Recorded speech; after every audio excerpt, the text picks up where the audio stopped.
Former Austin police officer Von Trey Clark was taken into custody pursuant to an arrest warrant for the offense of capital murder at 12:03 a.m. on today's date at Austin Bergstrom International Airport as he arrived from Indonesia in the company of federal agents. Mr. Clark is currently in the Bastrop County Jail where he's being held without bail. This is Von Trey Clark, a police officer who paid someone to kill his pregnant girlfriend because she refused to get rid of their baby. But before we get to the part where they dragged him off a plane in handcuffs, let's go back to the woman he thought the world would forget. 10 years ago, one of the region's most haunting murder cases played out to a worldwide audience. It started on a chilly February morning when a Bastrop sheriff's deputy found crime victims counselor Samantha Dean, 7 months pregnant, shot to death behind an office park in Bastrop. It sparked a global hunt for an Austin police officer accused of plotting her murder. Samantha Elizabeth Dean was born on May 12, 1985, on Mother's Day of all things, while her family was stationed in Nuremberg, Germany. Her father, Kelvin, was in the military, so the family moved around a lot over the years, going from Oklahoma to New York before finally settling in San Antonio, Texas in 1998. And that is where Samantha became the person that everyone who knew her seemed to fall in love with right away. She was athletic, she played varsity tennis at Judson High School in Converse, Texas, and also was the kind of person who walked into a room and made everybody in it feel like they were the most important person she had ever met. After high school, she enrolled at the University of Texas at San Antonio for degrees in liberal arts and public policy, and that is when life hit her with something that would have broken most people. At around 18 years old, she was diagnosed with a rare and serious form of sarcoma cancer in her left elbow and arm. She went through radiation, chemotherapy, and multiple surgeries, showed up to class through all of it, and graduated on time. The treatments left permanent weakness in her left hand and elbow, which meant she could no longer meet the physical standards to become a police officer, a dream she had carried since childhood. Kimberly Dean shows the memories of her daughter's life, the good times. This was her right after coming out of surgery and cancer. A lot of people would have let the dream die there. Samantha went back to school instead. She earned a master's degree in forensic psychology from John Jay College of Criminal Justice in New York around 2010, so she could serve crime victims in a deeper way than any patrol officer could. She came back to Texas and became the first full-time victim services coordinator at the Kyle Police Department, sitting with families who had just received the worst news of their lives, walking crime survivors through the justice system, and training patrol officers on how to treat victims with real care. Everyone who worked with her said she was extraordinary at it. I believe, based on what I know, that we've been betrayed. This department's been betrayed. The community's been betrayed. And a lovely, beautiful human being, and Samantha Dean and her unborn child, were taken from us. She was also a member of Alpha Kappa Alpha sorority, where she served as chapter president and spent her free time volunteering with children's organizations across Texas. A Texas House of Representatives resolution in 2015, H.R. 1552, was filed in her honor to recognize her courage, her kindness, and her commitment to protecting other people. That resolution went up 1 month after she was murdered because the people who knew her work felt that the world needed to know who was taken. Now here is where Von Trey Clark enters this story. Clark was an Austin Police Department officer, and he and Samantha had met around 2008 in San Antonio while working non-police jobs. What started as a casual meeting turned into a long, secretive, on and off romantic relationship that went on for roughly 6 to 7 years. The big problem was that Clark had a live-in girlfriend the entire time, a woman he kept completely in the dark about Samantha, and he also had 2 kids from a previous marriage.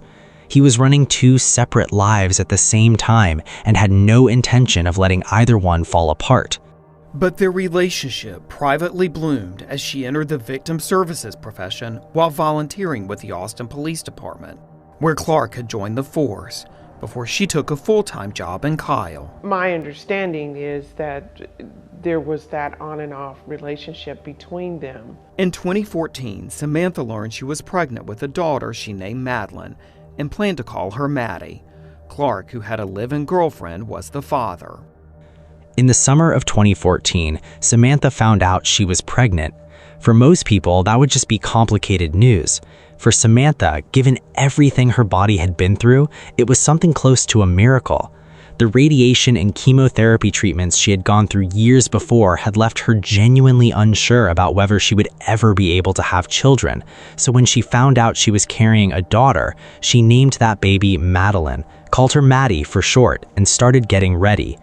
Her parents, Kelvin and Kimberly, were fully behind her. They went shopping together, got baby clothes, diapers, everything a new mother would need, and the nursery started coming together. Samantha and her family were unsure she would ever be able to have children. Samantha had received intensive radiation treatments a decade earlier from sarcoma cancer and underwent multiple extensive surgeries. It was really a blessing that she was even able to become pregnant. Clark did not share any of that joy. According to Samantha's personal journal and text messages that investigators later reviewed, Clark pressured her over and over to end the pregnancy, telling her that having this baby would destroy his life and cost his family. Samantha said no, and she wasn't quiet about what was going on either. She told her coworkers at the Kyle Police Department exactly what Clark was doing. She told them directly that if she ever turned up dead, Vontre Clark would be the one responsible. The warrant also reveals a statement from a co-worker at Kyle Police where Dean worked as a victim counselor. Homicide investigators allegedly learned Dean had communicated to these employees if she turned up dead, Clark would be responsible. She said his name out loud, and yet on the night of February 3rd, 2015, when she got a text asking her to drive out to Bastrop, she went. Investigators believe Clark lured her there under false pretenses, telling her they needed to meet about a tablet or something related to the baby. The text came from a burner phone. Samantha had no way of knowing that. At around 9:36 that night, she withdrew about $100 from a Valero gas station ATM, the last money she would ever spend, and drove towards Bastrop. She was 7 months pregnant, alone, driving straight into a trap. First at 6, 5 months after this woman was killed, there is proof authorities are building against a case against an Austin police officer. What Vontre Clark had put together was not some heat-of-the-moment decision. This was a planned operation that he paid real money to carry out, which tells you everything you need to know about how seriously he was taking the threat that a baby posed to his double life. Clark paid $5,000 total to have Samantha killed. The person he called first was Kevin Leo Watson, a childhood friend from Houston who Clark referred to as his baby brother. Watson didn't want to pull the trigger himself, so he went and found somebody who would. That person was a man named Freddie Lee Smith, a Houston area associate that the Houston Police Department had on record as a member of the Hoover Gangster Crips gang. Watson put the deal together, bought the burner phones, and personally drove Smith from Houston down to Bastrop on the night of the murder. Now, court documents from Houston reveal details we have not heard before. KXAN investigator Robert Maxwell has been digging through this information and joins us tonight at 10. Rob? Well, Shannon, we can tell you 5 months and really no new names to pass along. Tonight, though, we are confirming there are at least 2 new people who may know how and why Samantha Dean died. Let's start with the man at the center of this new development. His name is Kevin Leo Watson. 3 burner phones were bought on the same day as the murder, February 3rd, 2015. A burner phone is a cheap prepaid phone people buy when they don't want to be tracked. Security camera footage at a Walmart in Katy, Texas caught Watson in a red hoodie buying one of them alongside a man named Aaron Williams. These phones were used to lure Samantha to Bastrop, keep the men coordinated during the night, and cover tracks afterwards. Days after the body was found, one of those phones sent a threat to Samantha's coworker, Stephanie Burgess. "I fucking got her. I'm gonna get him, then I'm coming for you. I will show you what a crisis is." That text is what started unraveling the whole conspiracy. Now let's talk about what happened to Samantha that night. when Bastrop's sheriff's deputy Brian Reyes came across her black Dodge Charger in the parking lot of a shopping center on 118 Stephen F. Austin Boulevard at around 2 in the morning on February 4th, the passenger side door was hanging open and she was partially falling out of it. The autopsy showed she was shot 3 times in the head and died right away. Madeline, who weighed 2 pounds and 3.5 ounces at the time and had no injuries of her own, did not survive either because she suffocated after her mother died. It started on a chilly February morning when a Bastrop sheriff's deputy found crime victims counselor Samantha Dean, 7 months pregnant, shot to death behind an office park in Bastrop. The scene had been arranged to look like a drug deal gone wrong. The blood pooled in the driver's seat made it clear that Samantha was shot while behind the wheel, and her body was dragged across to the passenger side afterwards. The back seat had been pulled out of the car. The $100 she withdrew from the ATM was still sitting there untouched, which no robbery would leave behind. Marijuana was scattered on the floor but was sitting on top of dry blood, proving it was placed there after the shooting. No bullet casings, no fingerprints, and a black plastic bag had been put over her head. Investigators immediately recognized that the scene had been deliberately rearranged to mislead them. 2 days later, KXAN obtained court documents showing investigators believe the crime scene may have been staged. The investigation that followed was built almost entirely on digital evidence, and it's what took Clark apart. Between Clark and Watson alone, investigators found records of 187 phone calls and 884 text messages in the time leading up to and right after the murder. Clark had also tried to avoid phone records by talking to Watson through Sony PlayStation 4 gaming consoles, using the voice chat feature to plan the killing, thinking that police wouldn't look at gaming systems. One other note, the warrants also show Vontre Clark and Kevin Watson allegedly communicated with each other using their Sony PlayStation 4s. The warrant contends Watson and Clark are discussing pertinent details of this capital murder investigation through voice-over internet chat by use of gaming consoles. It did not work. Location tracking data from the phones placed Clark, Watson, and Smith all at the Bastrop parking lot during the same window when Samantha was killed. On top of that, Clark's claimed alibi fell apart completely. He told investigators he had spent that evening visiting an elementary school and an APD substation. Security footage showed he only arrived at the substation at 12:11 a.m. on February 4th, and there was a gap of nearly 4 hours before that during which he could not explain where he had been. Those 4 missing hours matched the exact time frame of Samantha's murder in Bastrop. In June 2015, the case cracked open when Aaron Williams, the man who helped Watson buy one of the burner phones at Walmart, got arrested for sending that threatening text to Samantha's coworker and started talking to investigators. He laid out the whole thing. Clark wanted Samantha and the baby gone because she refused to end the pregnancy and was about to go after child support. Watson recruited Smith for $5,000, drove him to Bastrop, and Smith later told Williams directly what went down inside that car. Watson was already in a Harris County jail on drug charges. His girlfriend, Kyla Fisk, was separately charged with destroying evidence after a recorded jail call caught Watson asking her to get rid of the red hoodie he wore that night, and she told him she already had. Clark had been placed on restricted duty at APD not long after the murder, and as the walls started closing in around him, he made one final move. In July 2015, after the search warrants in his case were made public, he skipped an internal affairs interview, got on a plane, and flew to Indonesia, a country that had no agreement with the United States to send criminals back. He thought that was checkmate. Begin with developing news involving a recently fired Austin police officer. Vontre Clark is a suspect in the death of a Central Texas victim services counselor. We've told you how Clark left the country last month after investigators linked him to Samantha Dean.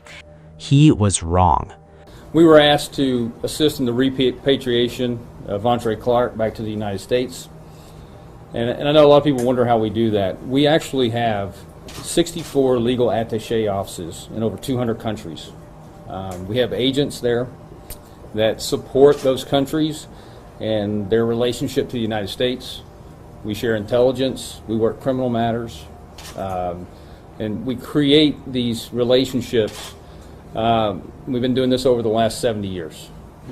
So the legal attaché program is very important, especially when we're dealing with countries that don't have extradition treaties. We develop those relationships as law enforcement to law enforcement so that we can capture violent criminals either from the U.S. that travel there or vice versa. So it's very important that those relationships exist. When the sheriff and the Texas Rangers asked us to do that, this case, as Samantha was part of our law enforcement family here in Central Texas, we thought we had to go to great lengths to do what we could do to bring back Vontre Clark in the interest of justice.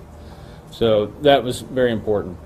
Also, it sends a message that if you're a violent criminal in the U.S., the FBI has the reach around the world to come get you. Clark had been moving through Bali trying to stay out of sight, but he did not understand that the FBI maintains law enforcement relationships in over 200 countries built over 70 years. Indonesia had no legal agreement to hand him over, but it did not matter. Indonesian authorities picked Clark up on a visa violation in late July or early August 2015, and with his American passport already canceled, he had nowhere to run. Federal agents flew out and brought him back. He arrived at Austin Bergstrom International Airport at 12:03 in the morning on September 3, 2015, and was taken straight to Bastrop County Jail. Former Austin police officer Vontre Clark was taken into custody pursuant to an arrest warrant for the offense of capital murder at 12:03 a.m. on today's date at Austin Bergstrom International Airport as he arrived from Indonesia in the company of federal agents. Mr. Clark is currently in the Bastrop County Jail where he's being held without bail. Clark entered a not guilty plea when he appeared in court in November 2015, and prosecutors went straight for the death penalty. The case dragged through the courts for years until Clark finally ran out of moves. On December 16, 2019, he pleaded guilty to capital murder as a part of a deal that took the death penalty off the table, and was sentenced that same day to life in prison with no chance of ever being released. His written confession admitted everything: luring Samantha to Bastrop, paying for the murder because she refused to end the pregnancy and was about to go after child support, staging the scene, and accepting full responsibility for the deaths of both Samantha and Madeline. Then, the Dean family was given the floor, and what they said in that courtroom is something that does not leave you. Samantha's sister, Taylor, looked directly at Clark and told him, "You stole my favorite person, someone I was lucky enough to know for 21 and a half years. You stole an innocent child. You stole my niece, Madeline, who was cherished. You are a self-serving coward." Samantha's mother, Kimberly, read from a letter she had spent 4 years writing. "There are no apologies grand enough to minimize my disgust for your existence. You have issued all of us a life sentence. All I have of her are autopsy pictures." After she was found dead, Clark left the country, was captured in Indonesia, and was finally returned back to the United States. Now, court documents show that jury selection will begin February 6th in Bastrop County. Both sides will spend several weeks interviewing possible jurors. Opening statements are slated to start about 5 weeks later on March 19th. Watson had agreed to cooperate with prosecutors in exchange for a reduced charge, and in July 2022, he was sentenced to 35 years in prison with credit for the 7+ years he had already served. Freddie Lee Smith went to trial in June 2022. The evidence included burner phone records, location data, Watson's testimony about what happened inside Samantha's car, and confirmation that Smith fired twice from the backseat, while Clark fired the third shot. After about 6 hours, the jury came back on June 30th, 2022 with a unanimous guilty verdict, and Smith was sentenced to life with no possibility of release. All 3 men will die in prison. One of the biggest moments came last year when Kim Dean, drove to the rural East Texas prison to meet with Clark. I wanted to know from her perspective, a person that she loved that would have the audacity to do what he did, not only just to her, but to our granddaughter, to his daughter. What would possess someone like that to take that step? They talked for 8 hours. In 2025, 10 years after losing their daughter and granddaughter on the same night, Kelvin and Kimberly Dean sat down for the first time to speak publicly in depth about what they had been carrying since that February morning.